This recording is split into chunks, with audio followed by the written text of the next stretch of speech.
Petite présentation du contexte général de la pièce. Vous allez entendre le frère Laurence qui est le complice de Roméo et Juliette, qui est un prêtre qui va les aider à vivre leur amour pleinement. Il est en train ici de s'adresser à Juliette et il lui explique qu'elle va devoir prendre une potion qui va l'endormir et faire croire à tout le monde qu'elle est morte. En fait, elle ne sera pas morte, elle sera juste endormie. Et donc, quand elle se réveillera, elle pourra rejoindre Roméo. Je vais débuter la dictée.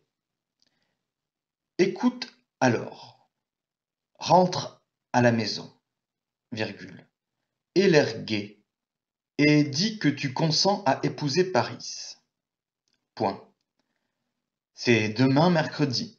Point. Demain soir, virgule, fais en sorte de coucher seul. Point virgule. Que ta nourrice ne couche pas dans ta chambre. Point virgule. Une fois au lit, prends cette fiole et avale la liqueur qui y est distillée. Point.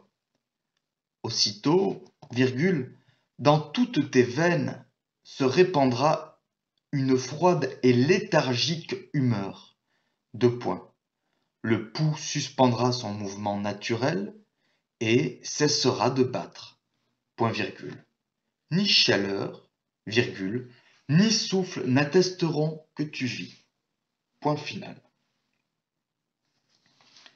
L'orthographe de Paris n'a aucune importance, vous pouvez l'écrire comme la ville, avec un accent circonflexe sur le A.